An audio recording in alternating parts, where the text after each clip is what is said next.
Hey everyone, welcome back. I'm Marco. And I'm Erica. We're so glad you're here.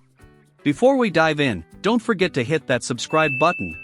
And join us to learn English from beginner to advanced. Let's get started. Hello and welcome back to The Deep Dive. I'm really excited to be your guide today, ready to jump into some territory that maybe seems pretty straightforward on the surface. And I'm here to help us navigate those, deeper currents, dig up the important insights, maybe some surprising bits of knowledge. Today, we're tackling sales meetings. I know, right? When you hear sales meeting, I think a lot of people picture, endless spreadsheets, maybe some monotone voices. Charts, lots of charts. Exactly. And maybe an environment where, let's be honest, creativity feels like it got left at the door. Like a really rigid, kind of uninspiring boardroom. But, that perception, while I totally get it, it's often pretty far from the reality. Sales meetings, they're anything but mundane.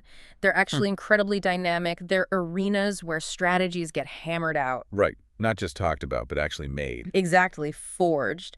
It's where potential deals, start to become real things, real successes. It's where the pulse of the business really picks up. Think of it like the engine room, maybe. Oh, I like that analogy. Yeah. Yeah, where the energy comes together, problems get dissected, hopefully solved, and the path forward for growth gets planned out. It's where the big ideas become actual steps. Absolutely. And that really is our mission today, isn't it? We want to empower you, listening right now, with more than just like a surface glance.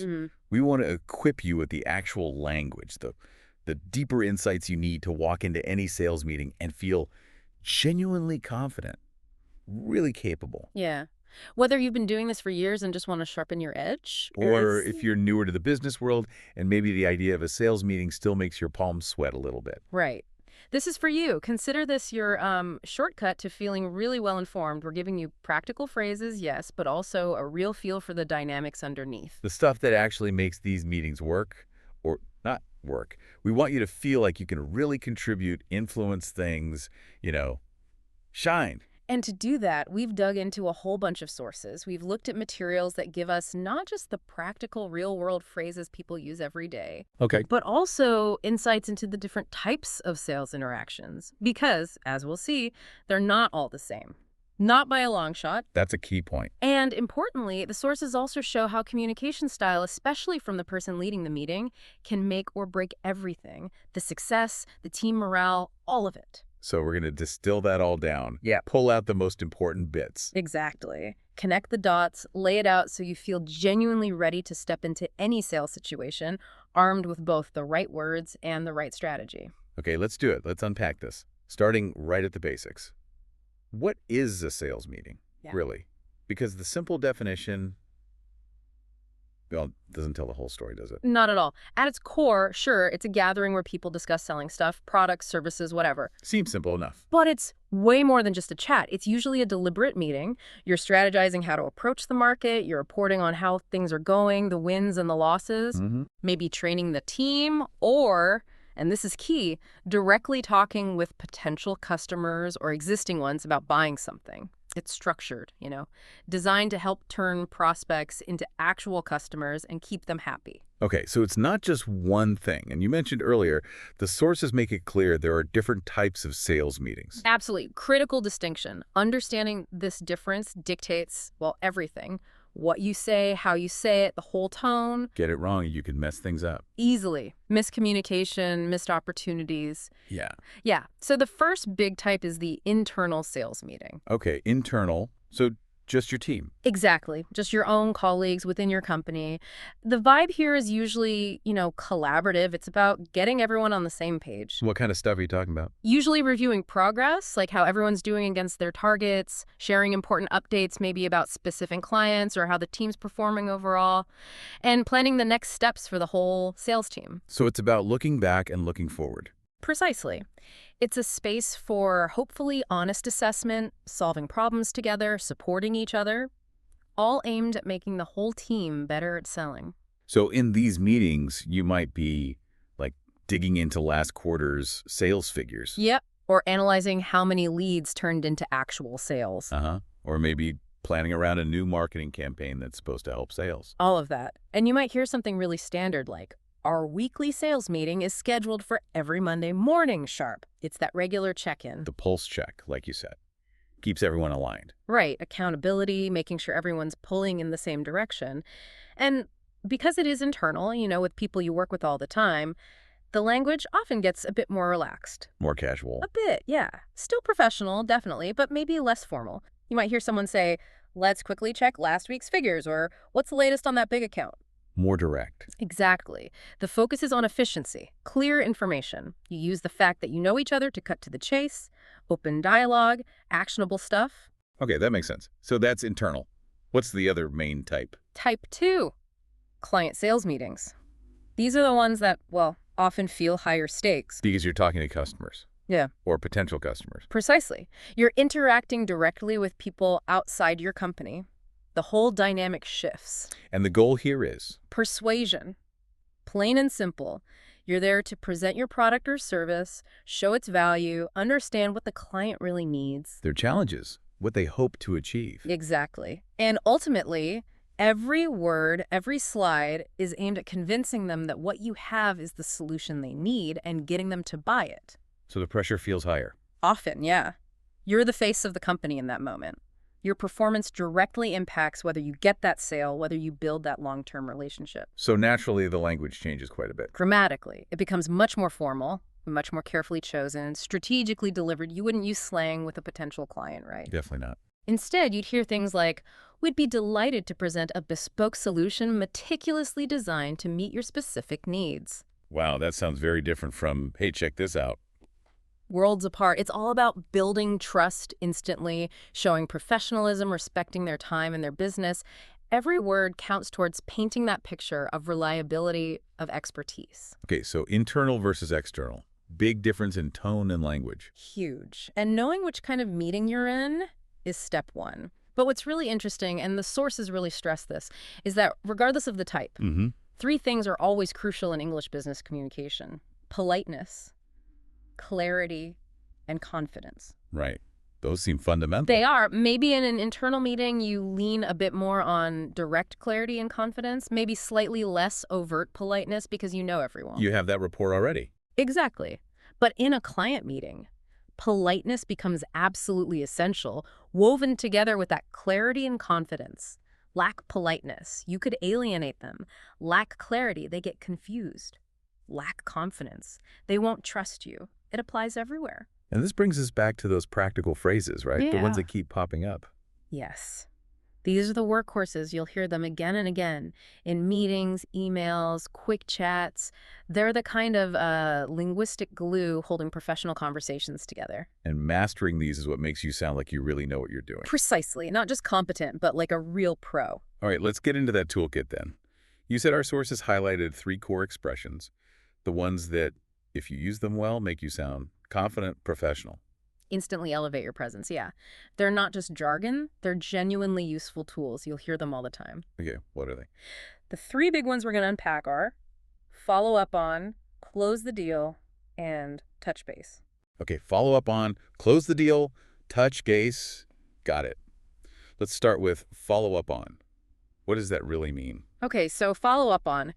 Basically, it means you're continuing a discussion or checking on the progress of something after you've already talked about it or done something related to it. So it implies a previous step. Exactly. It's about keeping things moving, showing you're paying attention, making sure there's momentum.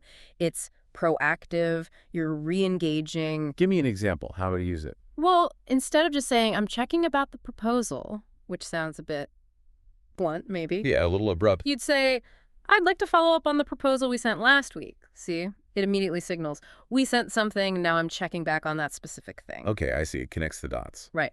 Or you might ask, "Can we follow up on the client feedback from the demo last Tuesday?" Again, it says, "We got feedback, now let's deal with it." It shows you're organized, you remember the details. It sounds much more professional than just, "I'm checking."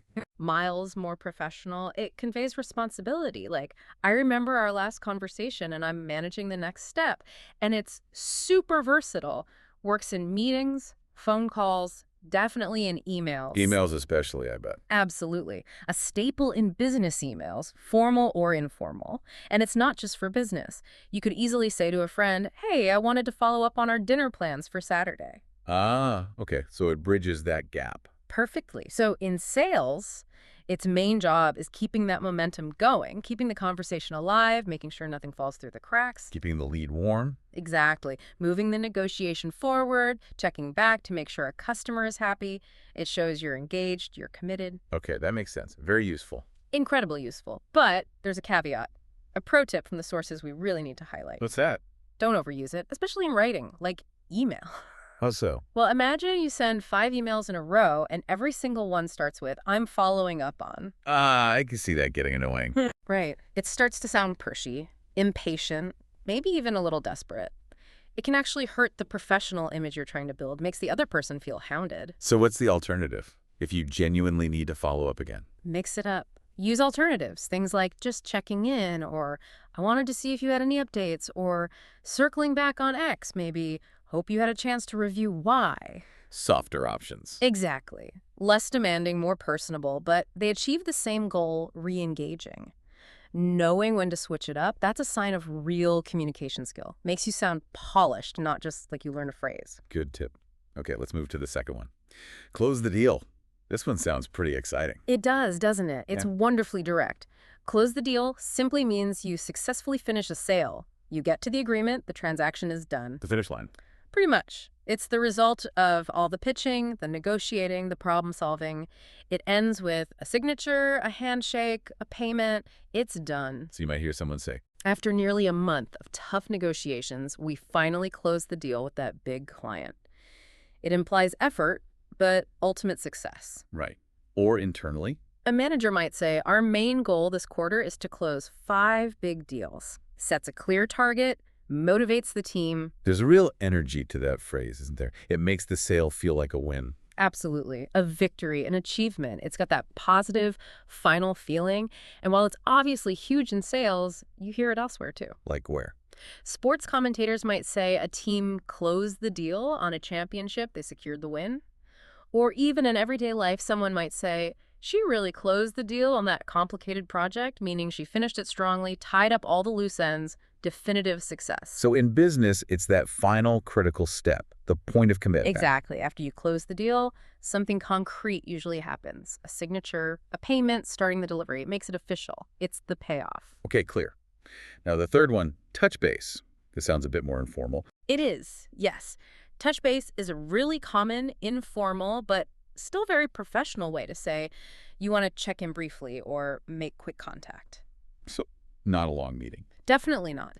It cleverly suggests something short, light, not demanding, just a quick update or a quick chat needed. Give me an example. You might say, let's touch base after the trade show next week to debrief.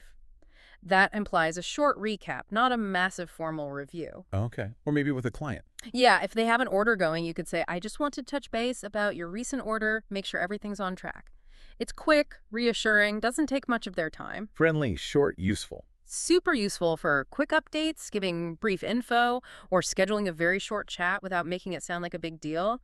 And the origin is actually kind of fun. Oh, yeah. Where's it from? Baseball. No way. Yeah. In baseball, a runner literally has to touch the base before they can run to the next one. It's that quick, required contact point. Huh. I never knew that. And now it's everywhere in business. Everywhere. It's one of those idioms that just clicked, I guess. Because it's efficient, it sounds friendly, it's not demanding, it perfectly captures that need for quick check-ins in our busy work lives. Fascinating. Okay, so we've got follow up on, close the deal, and touch base.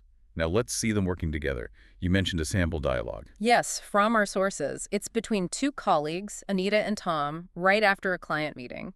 Listen to how naturally they use all 3 phrases. Okay, let's hear it. Anita starts. All right, Tom, I'm feeling cautiously optimistic. Do you honestly think we can close the deal with Johnson & Co. after that meeting? They seemed engaged. Tom replies. I'm hopeful too, Anita, but there are a few lingering questions. Specifically, we absolutely need to follow up on their concerns about our premium service tier pricing. They raised it multiple times, Anita says. Good point. Their pricing sensitivity is key. I'll draft an email this afternoon addressing those points directly, perhaps with a clear breakdown of the value proposition. And Tom. Excellent. That sounds like the right move. Once you've sent that, and ideally after you hear back from them, let's touch base quickly to review their response and decide on our next tactical move. Any. Tech. Sounds perfect. Fingers crossed that clarity on pricing pushes them over the edge. Okay, nice little exchange. Let's break that down. Anita kicks off asking directly if they can close the deal. Straight to the point, right? Yep, focuses immediately on the ultimate goal of that client meeting. Clear, confident. Then Tom brings it back to the process. We need to follow up on their concerns. That sounds really professional. It does. It shows he's identified the remaining hurdles. It's not just wishful thinking. There's still work to do. Follow up on signals that need for specific action on unresolved points. Organized, proactive. And then he schedules the next step using let's touch base. Quick, efficient. Exactly. It implies a brief check-in, not another big meeting, perfect for reviewing an email response and deciding the next move, respects their time. And Anita's fingers crossed at the end. Just a nice, natural way to show shared hope. Totally. Adds that human touch, reinforces the team dynamic. The whole thing is a great example of smooth, goal-oriented communication using these key phrases. It really flows. Okay, to make this even clearer, maybe some quick role-play scenarios. First, an internal team meeting. Good idea. Let's imagine a team leader talking to the team about leads. Listen for how these phrases help keep things moving internally. Leader. Thanks for joining, everyone. Before we get into new stuff, let's quickly follow up on the top 10 leads from last week's campaign. Sarah, any major updates from your end? Sarah? Yes, actually. Spoke with 3 potentials. One looks really strong. I think we might actually close the deal with them today. Fingers crossed. Leader. Fantastic, Sarah. Great news. Keep me posted. If you do get the signature, just touch base with me by end of day so I can update the system. Super efficient. Follow up on for progress check. Close the deal for the exciting update. Touch base for the quick confirmation needed. Action-oriented, clear internal chat. Exactly. Now let's flip it. A client follow-up call. How do these sound when talking to someone outside the company? Sales rep. Good morning, John. Just wanted to politely follow up on the proposal we sent over last Tuesday. Hope you received it okay. Client. Morning, Alex. Yes, thanks for checking. Got it. And my team here are actually reviewing it right now. Looks comprehensive. Sales rep. Great to hear, John. We tailored it carefully. Based on what you've seen so far, do you feel we're getting close to closing the deal on this? Any major hurdles? Client. We're definitely moving in the right direction. Just a few internal things to sort out. We should have a decision by Friday. Sales rep. Perfect, John. Thanks for the transparency. Gives us a clear timeline. In that case, I'll touch base with you Friday afternoon, say around 3 p.m., to hear the decision and discuss next steps. Client. Sounds good, Alex. Talk then. See how it works externally. Follow up on is polite and references the previous step. Asking if they're close to closing the deal is direct but professional, addressing the main goal. And touch base schedules the next contact respectfully based on the client's timeline. It creates a really clear professional interaction, doesn't it? Moves things forward smoothly. That's the power of using the right phrases in the right context. Okay, so we've got the basic meeting types and some essential action phrases. But sales meetings are also about the bigger picture, right? Strategy. Absolutely. That's where the high-level decisions happen. And our sources point to 2 more terms you hear constantly in these strategy discussions: drive sales and promotion. Okay, drive sales. Sounds pretty self-explanatory. It mostly is. It just means actively trying to increase sales, boost revenue, sell more stuff. It's the fundamental goal, really. How do you drive sales? Lots of ways. Getting new customers, getting existing customers to buy more each time. That's upselling or cross-selling, or maybe selling in totally new areas or markets. It's all about growth. Got it. And the other one was promotion. Now, you mentioned we need to be careful with this one. Yes, very important distinction here. In this context, promotion does not mean getting a better job title or a raise. Right. Not a career promotion. No. Here, it's a marketing or sales tactic, something designed to encourage people to buy, usually by offering a temporary benefit. Like a special offer. Exactly. Think buy one, get one free, or a big temporary price cut. The goal is to create buzz, attract new buyers, or just get sales moving quickly. So if something normally costs $15, but for a week it's $10, that's a promotion. Classic sales promotion. It's a specific tool used to drive sales. They come in many forms: bundles, loyalty discounts, seasonal sales, free samples, all temporary pushes to hit sales targets. Okay, that distinction is clear. Drive sales is the goal. Promotion is one tactic to get there. Precisely. Now, to bring this to life and maybe introduce some other interesting business language, you mentioned a specific meeting scenario from the sources, a challenging one. Yes, it features a manager, Clark, who's clearly feeling the pressure. He's demanding concrete solutions from his team to drive sales. That phrase itself, concrete solutions, signals he wants specific, actionable plans, not just vague ideas. Now it's tense already. It is. Let's listen to a bit of the dialogue. Clark's team is struggling. Then Roger, one team member, carefully suggests something. Roger says, "Perhaps we should consider lowering our prices significantly to match the competitors. It seems to be working for them." Okay. Match the competitors. What does that really mean strategically? It means aligning your prices, or maybe your product quality or features, with the other main players in your industry. So Roger is suggesting they compete directly on price, be the same as, or maybe even cheaper than, their rivals. You hear companies promise that sometimes, right? Yeah. We'll match any competitor's price. Exactly. Or a company might say, "We can't match the competitors on price. Our costs are too high." It's all about where you position yourself against the competition. And how does Clark, the stressed manager, react to this idea? Badly. He shoots it down immediately. He says, "Roger, that's absurd. It'll never fly with Swan." You know his stance on discounting our premium brand? It'll never fly. Wow, that sounds harsh. What does that idiom mean exactly? It's a very strong no. It means it won't work. It's a bad idea. Or, crucially here, the people in charge will never approve it. It's definitive. Like saying a plan is totally impractical or unacceptable. Like trying to sell ice to Eskimos, that would never fly. Exactly. Or a marketing plan that costs way too much will never fly. Clark uses it to shut Roger down and show he supposedly knows what the CEO, Swan, thinks. It really kills the conversation. But Roger tries again, with some data. He does. He says, "But Clark, the data shows we are currently the most expensive in the market for our core product line." What about in the market? What does that signify? It just means in the industry, or compared to all the other options available. So Roger is saying, factually, their price is the highest compared to all their competitors. Like saying, this is the best coffee shop in the market. Precisely. Or, that used to be the most popular phone in the market. It defines the competitive set you're comparing against. Okay, so Roger presents data, Clark dismisses it. What happens next? Another team member, Natalie, cautiously suggests something else. She asks, "What about running a promotion? A 2-for-1 offer, perhaps, that often creates immediate buzz." Using that other key term, promotion. Right. But Clark dismisses her too. He says something like, "What? That's the same thing. A promotion means discounting." Bad idea, Natalie. We're not a discount store. He's just shutting everything down. Wow. Not a great manager. Not at all. But then the dynamic shifts dramatically. The sources describe the CEO, Mr. Swan, walking into the room unexpectedly. Oh, plot twist. Big time. And Clark immediately changes his tune. In a pretty blatant move, he quickly presents Natalie's 2-for-1 promotion idea as if it was his great idea all along. Seriously. He steals her idea. Right in front of everyone. And the kicker, Mr. Swan actually likes it. He says something like, "A 2-for-1 promotion. You know, I kind of like the sound of that. It sounds like something we should seriously consider." Using another one of our upgrade words, consider. Exactly. And Clark, seeing his chance, jumps right in. "Exactly, Mr. Swan. My thoughts precisely. In fact, it's a brilliant idea. Glad we thought of it." Oh, that's painful. But it really shows how things can change based on who's in the room, doesn't it? It's a powerful, if maybe a bit cynical, illustration of workplace politics, power dynamics, and how quickly communication or even the truth can be adapted to suit the most powerful person present. Which leads us perfectly into the human element, right? Right. Leadership.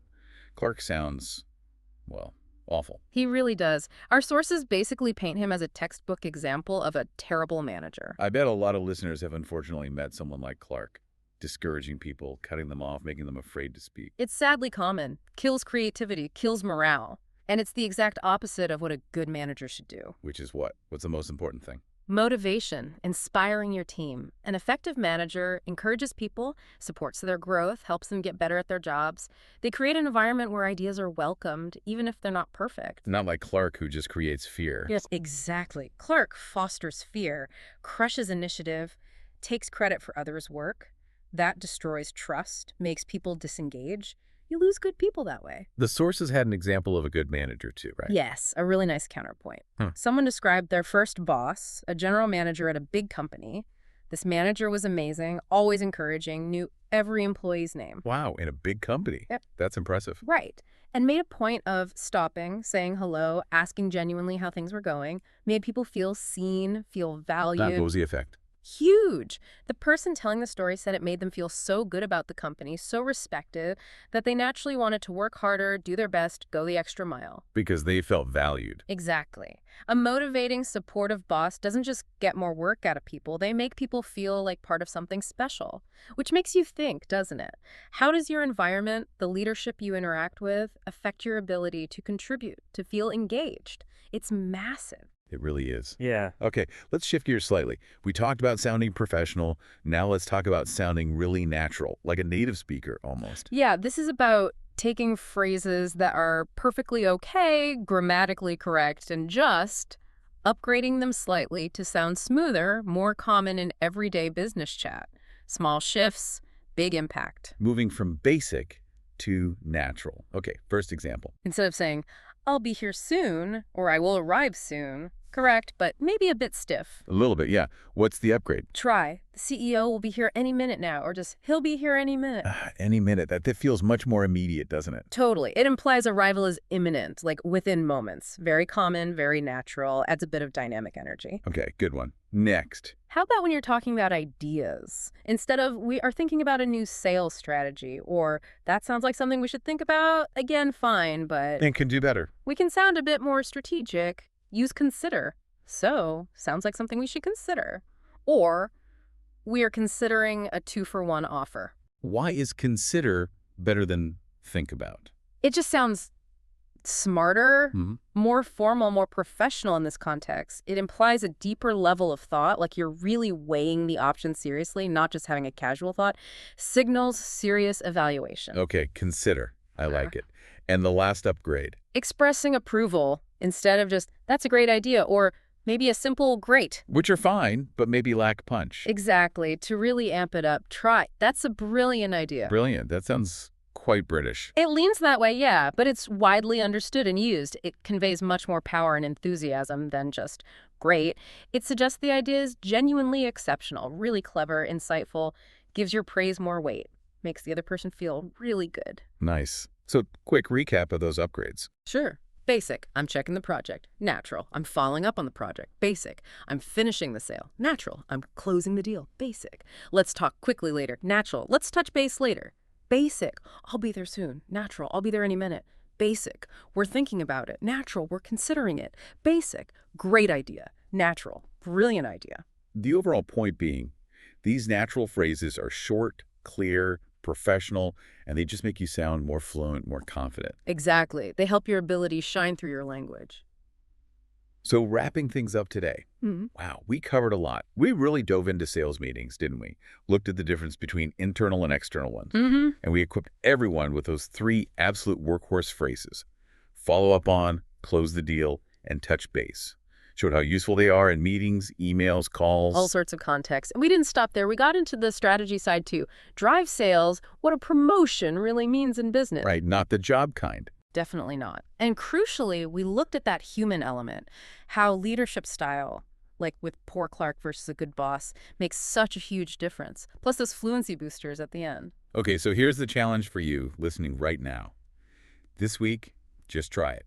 Pick one phrase, maybe touch base, maybe follow up on, maybe even consider, and actually use it. In a real conversation, a real email, don't stress about it, just give it a go. And what do we think will happen? You'll probably sound more confident, more professional, and it might just feel a little bit easier, a little smoother. Might open a door you didn't expect. So what does this all really boil down to? I think this whole deep dive shows that business language, it's not just what words you use, is it? Not at all. It's so much about how you say it. The tone, the confidence, the choice of words that builds rapport, clarifies things. Or, like Clark, accidentally undermines trust. Understanding those dynamics underneath the conversation in a meeting, whether it's strategy or a client pitch, that understanding gives you real power. Power to go beyond just sitting there. Power to actually lead, to influence, to shape things. Exactly. Which leaves us with a final thought, maybe something for you to chew on. Yeah. How will mastering these nuances, the language, the dynamics, the awareness, how will that actually transform your next business interaction, your next meeting, maybe even your whole career path?